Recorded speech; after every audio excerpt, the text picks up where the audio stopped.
Hello, I'm Lyndsey Ramsden from the Derby Book Festival Shared Reading Project. Today I have with me Wright-Symonds, who is my joint coordinator for the project. And we just thought it would be nice to do what we do, which is read some poems.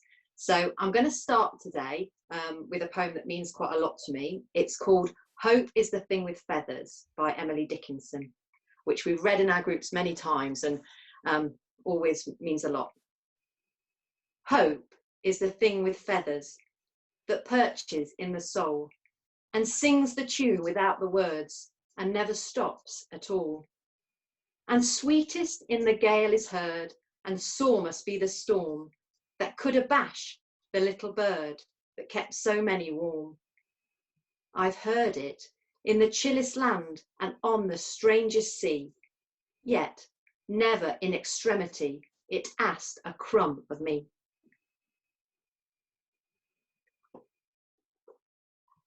So Jo, I can't see Jo, which is a bit weird for chatting, sorry.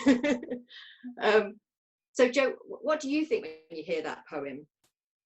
I just really love that poem. I find it so comforting, and I think the simplicity of it, the fact that hope is being compared to a little bird, isn't it? Yeah. So it's just so simple and compact. It's not a big golden eagle, it's a little bird. And I always think of it being a wren, something like that. Just because it's little and a wren is. Sweet. But, and I just think, I think it's a really special poem because I think it describes something which is huge, hope. Mm. Which, what is hope? Is it an emotion? Is it a feeling? Is it a state? I don't know. But compares it to this little bird, this seemingly insignificant thing. Yeah, I completely agree. I think as well, sometimes when times are difficult, if too much is asked of you, it feels too impossible. And so yes. The fact that it's really about just having that little crumb, that little bit of hope. And yes. It feels like even on a day when you're not feeling so good, you think, I can do that. I can. Yeah. And then hope. What hope for the future? Hope for change. I think, yeah. I saw a tapestry recently and it said hope on it, and I nearly bought it actually because it's so beautiful. And also I just thought just having that word in front of me was just really useful. And I think there's many situations in life where you need to feel hopeful, but not have too much demanded of you. Yeah, definitely. I remember once, I don't know if you were in the shared reading group, but it was one at Parklands, the group that you started. And I don't know if it was me who read it or if one of the participants read it. And one of the group said, because I think it's such a beautiful poem and I find it so positive, but one of the residents said, I don't like that word. Ooh. Which wasn't the reaction I was expecting. I don't think you were there. So I said, what word? And she said, hope. And I said, oh, really? And she said, it's wishy-washy. And I said, is it? And she said, yes, it's like, don't hope for something to happen, believe that it'll happen. And that made me think again about hope and belief and just these small things. But I thought her take on it was quite interesting because it's not what I expected at all, and it did make me think then about hope again. I think that's right though, because I think what you discover when you start reading poetry is that you read something and it means something to you, and then somebody else hears it and they take something completely different from it, or they don't like it, or they do like it, or they relate it to something that happened to them. And I think that's why it's so personal, and you pick what you like. And I mean, I do like the reference to the bird as well in it, obviously, because birds are playing quite a big part in my life at the moment because I'm not going very far and I'm sitting out on my chair outside the back kitchen. That makes it sound like I'm living in 1902 outside the back. You know what I mean? Outside the kitchen, and I am hearing more birds, and those birds are really comforting to me. So I've never really thought I was particularly into birds, but I think just small. And there's two little blue tits which are just lovely that just keep flying around, and it's very, very comforting when it can feel that it's hard to feel comforted sometimes. Yeah.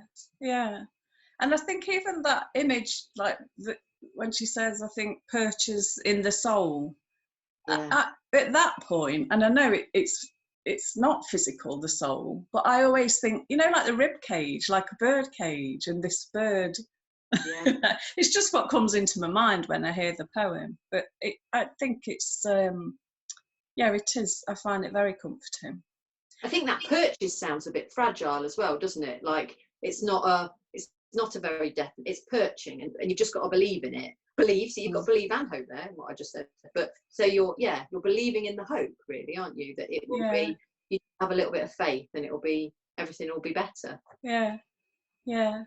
And I think as well when it describes, it's always there, isn't it? Like, and hope is something that we can always tap into.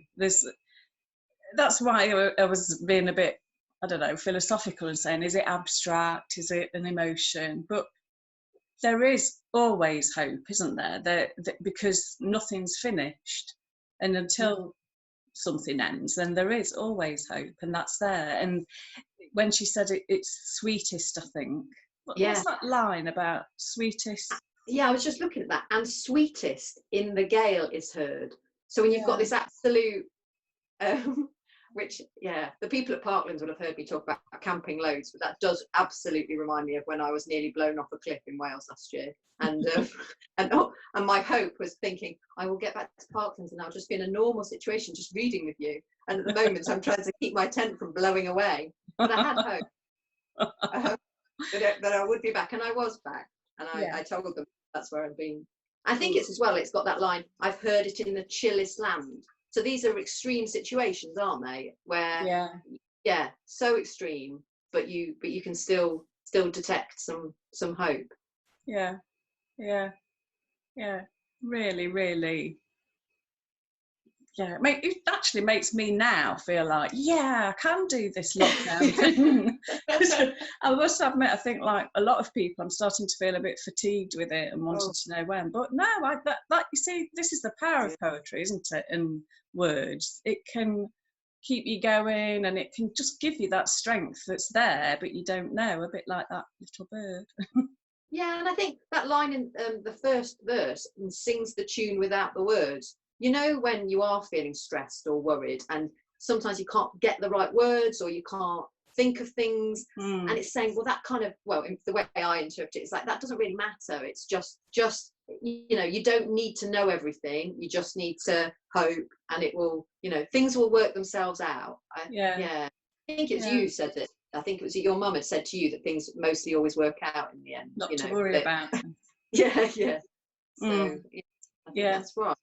And you don't, but I agree, like you know, at the moment, sometimes it's a bit hard to feel like that, because it feels a bit, you know, but yeah, the world keeps on turning and the birds keep tweeting.